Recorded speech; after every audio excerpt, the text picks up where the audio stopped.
The silver anniversary was supposed to be the crown jewel of my life, but it ended with the sound of a shattering heart. I pulled into the gravel driveway of our country home, the sanctuary, feeling like a young bride again, my trunk filled with Julian's favorite wine and silk linens for our celebration. But as the house came into view, the peace was murdered by the sight of a cherry-red convertible parked in my spot. I didn't recognize the car, but I recognized the silence that followed it, the kind of silence that hides a scream. I didn't go to the front door. My 30 years as a forensic auditor had taught me that the truth never greets you at the entrance. I crept to the sunroom window, my breath fogging the glass, and saw my husband of 25 years pouring champagne for Isabella, the wife of the district attorney.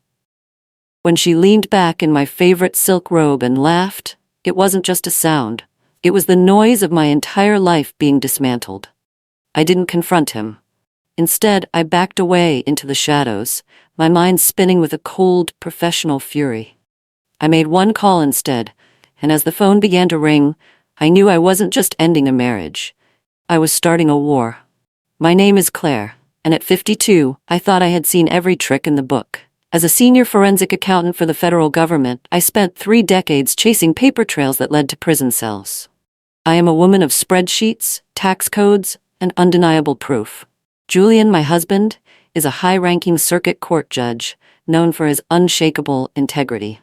We were the pillars of the community, but standing in the damp grass of our country estate, I realized our life was just another fraudulent ledger. Julian had told me he was here to finish a difficult legal opinion in solitude. Instead, he was using our private sanctuary to host a woman whose husband he worked with every day. I felt a surge of nausea, but I forced my hands to stay steady. We have 2 grown sons who are building their own lives, and I refuse to let their father's filth stain their future. In my line of work, the first person to scream is the one who loses the case. I didn't need a shouting match. I needed a strategy. I needed a partner who could help me burn this fraud to the ground. As I watched them through the glass, I realized that the one call I was about to make would be the most important audit of my career. I stayed by the sunroom window just long enough to gather the first layer of evidence. The interior was warm and glowing, a sharp contrast to the cold, biting air outside.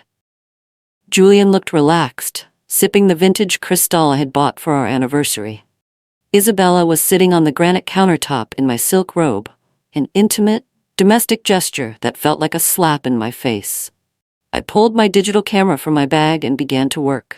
I captured every whisper, every practiced embrace, and every kiss that suggested years of history. My heart was thundering, but my eyes remained focused. Every click of the shutter was a record of his betrayal. I didn't just see a cheating husband. I saw a man who thought I was too blind to notice his double life. He had forgotten that he was married to the woman who finds the money that powerful men try to hide. As I backed away, I wasn't thinking about divorce. I was thinking about the district attorney. I was thinking about how quickly the world would change once I finally made that one call. The hunt had officially begun. I moved away from the window with the practiced stealth of someone who had spent years conducting covert audits. I didn't make a sound as I retreated toward the tall hedges where my SUV was hidden. Once I was inside the car, I sat in the darkness for a moment, my forehead resting against the steering wheel. The betrayal was staggering. Isabella was the wife of Victor, the city's most powerful district attorney. Julian presided over Victor's biggest cases. This wasn't just a simple affair. This was a massive conflict of interest that could bring down the entire judicial district.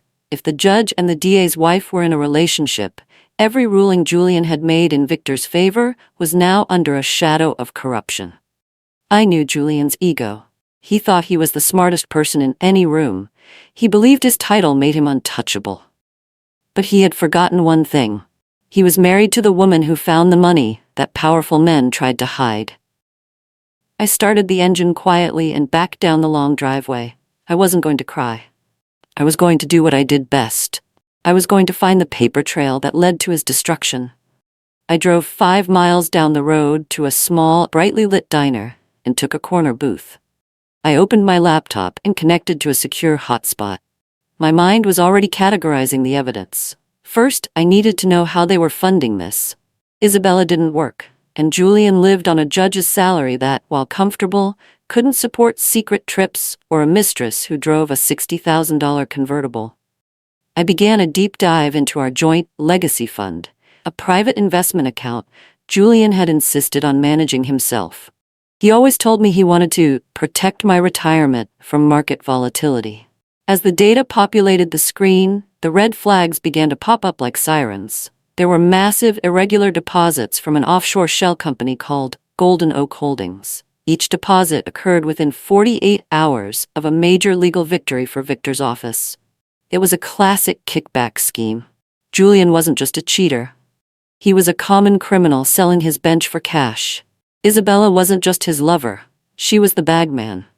She was the one moving the money through offshore accounts to keep his hands clean. They were using my own home as the headquarters for their corruption. The evidence was forming a mountain that would crush them both. I spent the next 4 hours tracing the Golden Oak money back through a maze of digital footprints. Julian had been sloppy. He thought using an encrypted email service was enough to hide his tracks, but he had linked the account to a backup phone number that belonged to an old burner phone he kept in his desk. I found messages between them that turned my blood to ice. They weren't just talking about money. They were talking about phasing me out. Julian had written to Isabella, saying that once he retired and moved the bulk of the funds to the Cayman accounts, he would file for divorce and claim I had diminished mental capacity to limit my settlement. He was planning to steal my future while laughing at me with his mistress. The rage I felt was no longer hot. It was a cold, hard diamond of resolve. I wasn't just fighting for my marriage anymore. I was fighting for my life and my reputation. Julian had spent 25 years pretending to be a man of the law, but he was about to learn that the law has a very long memory. I stayed in a nearby motel that night, staring at the ceiling and watching the shadows of passing cars dance on the walls. I didn't sleep a wink. Every time I closed my eyes, I saw them in my sunroom, drinking my wine and wearing my clothes. By 8 a.m., I had a digital folder that contained everything. The photos of the affair, the offshore bank records, the kickback timeline, and the emails detailing their plan to defraud me. I knew I couldn't go to the local police. Julian had too many friends in the department, and word would get back to him before I could even finish my statement. I needed someone with an equal stake in the betrayal. I needed someone who had the power to bypass Julian's local influence. I thought about the one call I needed to make. It wasn't to a lawyer or a friend. It was to Victor, the district attorney. He was the man Julian was supposed to be working with, and he was the man Isabella was supposed to be coming home to. He was a tough, proud man who built his career on integrity. I knew that hearing his wife was the bridge for a bribery scheme would destroy him, but it was the only way. I dialed Victor's private number at exactly 9:15 a.m. When he answered, he sounded like a man who had already had 3 cups of coffee and was ready to win a trial. "Victor speaking," he snapped.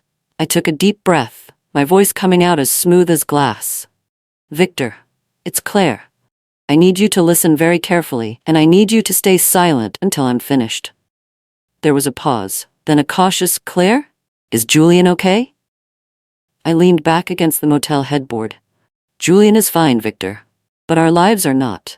I am 5 miles away from my country home, and I am looking at photos of your wife, Isabella, in my husband's arms.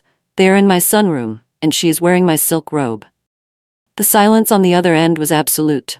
I could almost hear the gears of his mind grinding to a halt. "It's worse than that, Victor," I continued. "I've audited the shell company Isabella uses to move money. Every major win your office has had in Julian's court resulted in a 6-figure kickback to my husband's secret accounts. They aren't just betraying us, Victor. They are using your reputation to build their offshore nest egg. We need to meet. Now." Victor met me at a secluded park, halfway between the city and the lake, 2 hours later. He looked like he had been hit by a freight train. His suit was wrinkled, and his eyes were bloodshot from the frantic drive. I didn't offer him comfort. I offered him a laptop. I showed him the photographs first. He stared at his wife's face on the screen, his hands trembling so hard he had to grip the edge of the picnic table. "I thought she was at a spa retreat," he whispered. "She said she needed a break from the city." I scrolled to the financial records. The break was to facilitate a $300,000 transfer from the Golden Oak account. Here is the transaction ID, and here is the email from Isabella confirming the consulting fee was delivered to Julian. Victor looked up at me, his face a mask of cold, calculating fury.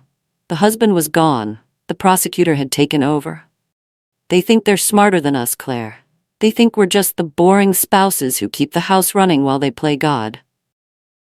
I nodded. "Julian is announcing his retirement at our gala on Saturday. He thinks he's going to walk away a hero. We have 4 days to make sure he walks away in handcuffs." We spent the next few days in a state of high alert coordination. Victor used his authority to quietly open a state-level investigation, bypassing the local precinct where Julian had influence. I worked as his lead consultant, providing the forensic roadmap that tied the bribery to specific cases. It was a masterpiece of investigative work.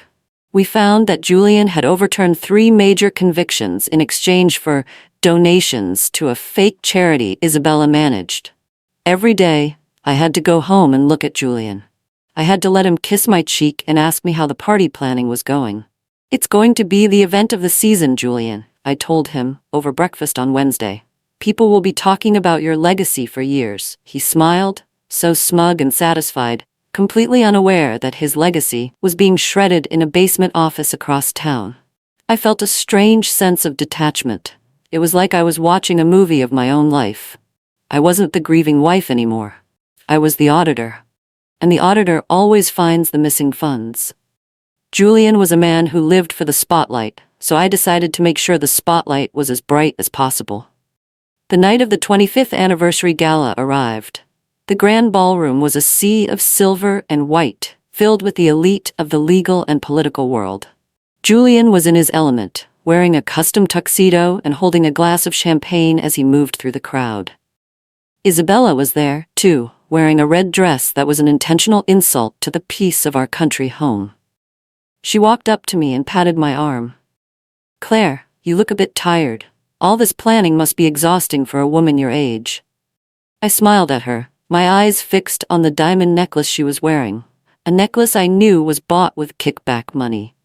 "I'm not tired, Isabella. I'm energized. I think tonight is going to be a revelation for everyone." She laughed, a high, tinkling sound that made my skin crawl. Victor was standing by the bar, his eyes tracking every move Isabella made. He looked like a hunter waiting for the trap to spring. I had already bypassed the event coordinator and personally handed a secondary, locked encrypted drive to the AV booth. In my line of work, you never leave the final exhibit to chance. I had ensured that once the legacy presentation started, it couldn't be overridden from the stage. The trap was set, and the digital fuse was lit. At 9 p.m., Julian took the stage to make his grand announcement. The room went silent as he began to speak. He talked about 25 years of service to the law and the unwavering support of a beautiful wife. He even managed to fake a tear as he spoke about his commitment to justice. "And now," he said, gesturing to the screens, "a look back at the journey that brought us here." The lights dimmed and the music, a swelling emotional orchestral piece, began to play. The crowd watched as photos of our early years filled the screen. Our wedding, the birth of our sons, our first house. Julian stood on the stage, basking in the applause. Then the music stopped. The screen went black for a heartbeat. When it flickered back to life, it wasn't a family photo. It was the high-resolution shot of Julian and Isabella in my sunroom, locked in a passionate embrace. A collective gasp echoed through the ballroom. People stood up, whispering, pointing. Julian turned to the screen, his face draining of all color. He looked like he was seeing a ghost. I stood up from our table, my voice carrying through the silent room without a microphone. "Is this the legacy you wanted to talk about, Julian?" The screen transitioned to the bank records. The Golden Oak Holdings ledger appeared in giant, glowing numbers. I had highlighted the dates and the amounts, showing the direct correlation to his court cases. The emails between them scrolled by, including the one where Julian joked about my mental capacity. Isabella tried to run for the exit, but she was blocked by two state troopers Victor had positioned at the doors.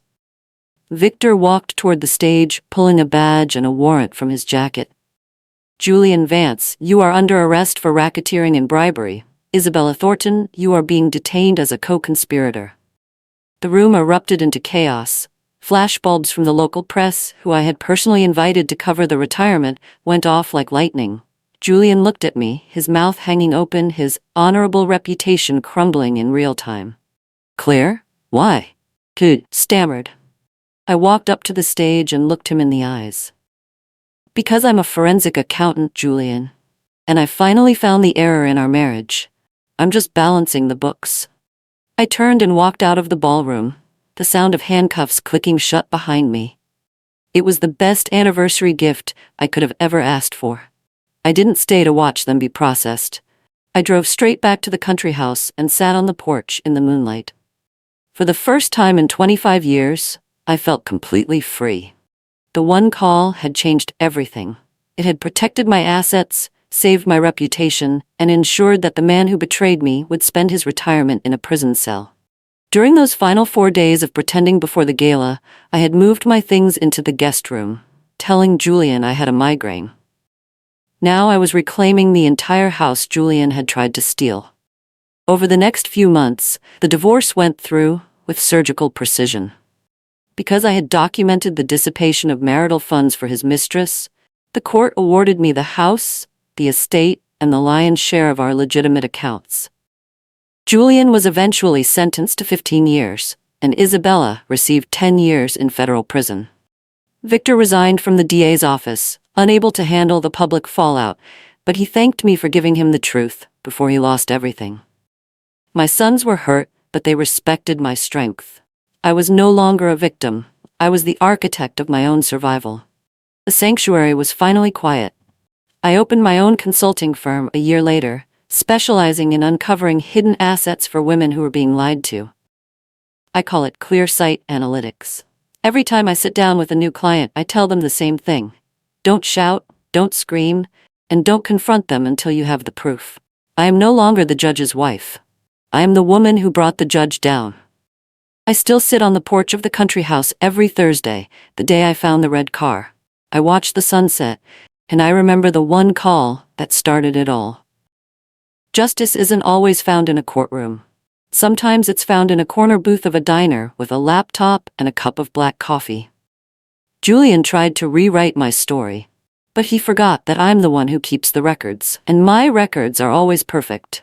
The red convertible is long gone, and the cherry red dress is a memory of a scandal that the city still whispers about. But the sanctuary remains. It is quiet, it is peaceful, and for the first time in my life, it is honest. I am Claire, and I am finally, truly at home. The legal fallout was a tidal wave that swept through the city's elite. Julian's Golden Oak scheme had roots deeper than even Victor and I had suspected. As the federal investigators dug through the files I provided, they uncovered a network of 3 other judges and 2 prominent defense attorneys who were all part of the same kickback loop. My husband hadn't just been a corrupt individual. He was the architect of a local shadow government. Because I was the one who handed over the primary evidence, I was granted full immunity and praised as a hero in the press. I didn't feel like a hero. I felt like a survivor who had finally reached the shore. Julian, facing the mountain of evidence, tried to take a plea deal that involved testifying against his colleagues, but the prosecution didn't need him. They had my spreadsheets, they had the emails, they had the cold hard logic of a forensic auditor who didn't miss a single cent.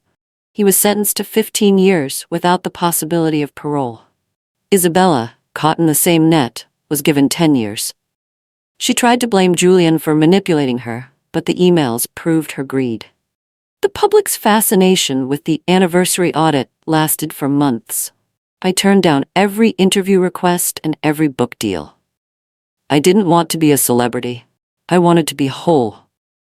I spent my time in the quiet of the country house, gardening and reading the books I had ignored for years while I was busy supporting Julian's career.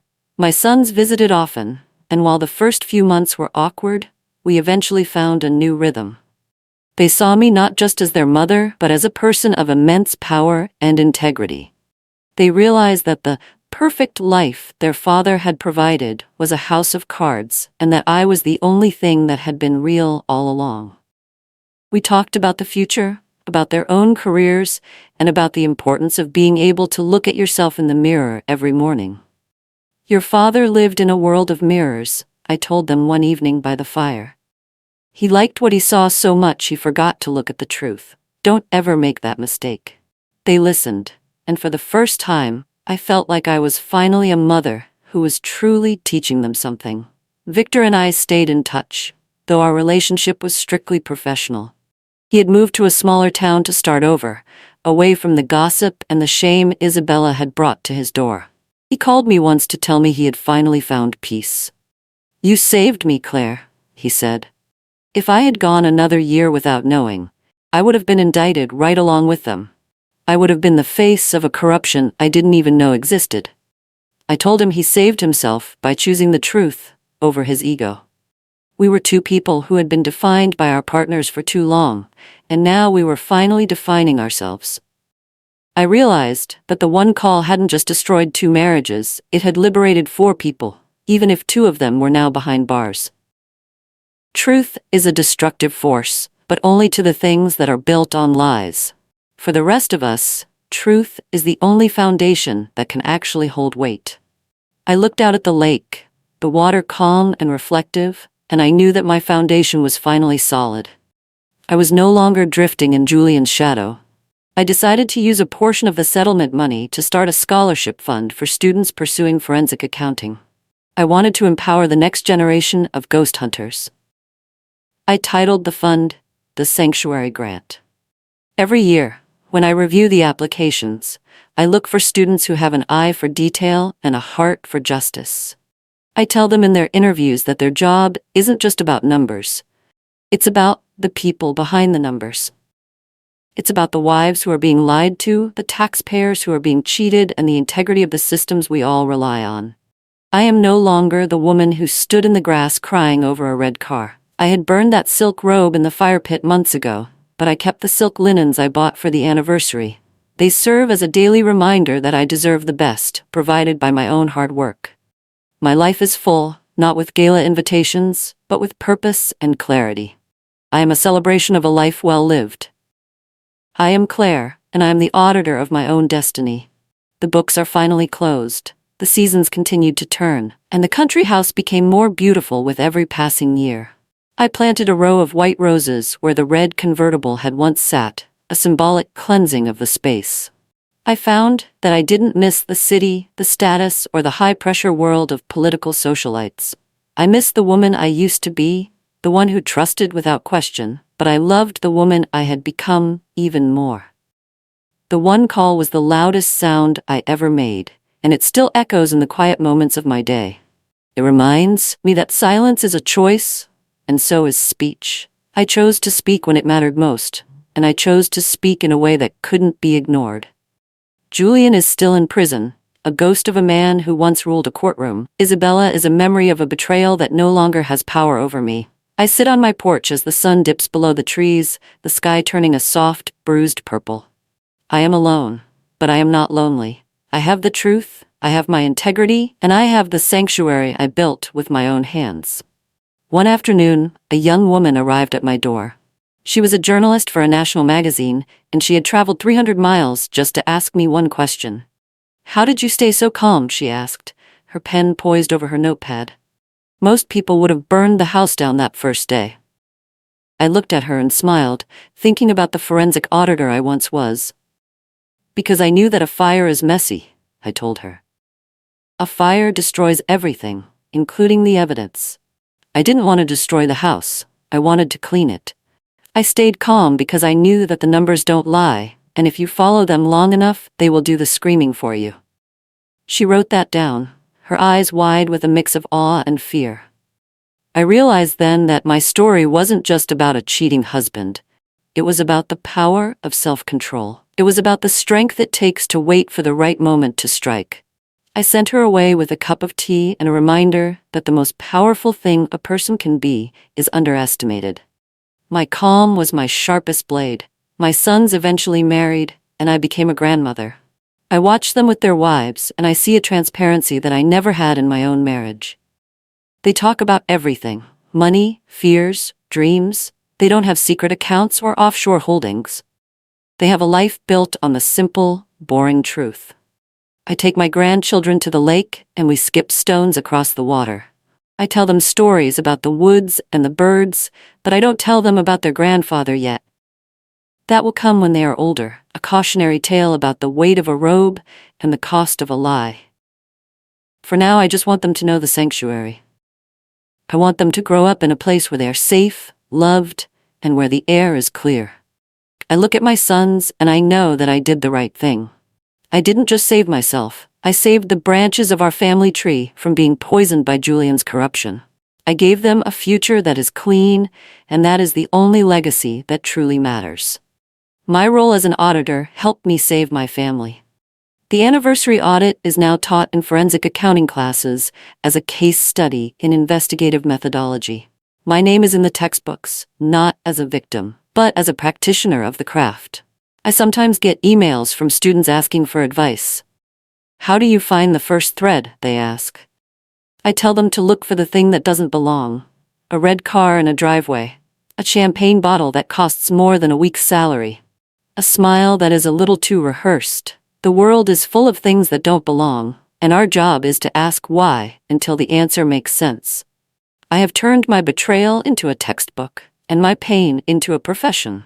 I am no longer defined by the man who sat at the head of the table. I am defined by the work I do at the desk. I am Claire, and I am the woman who counts.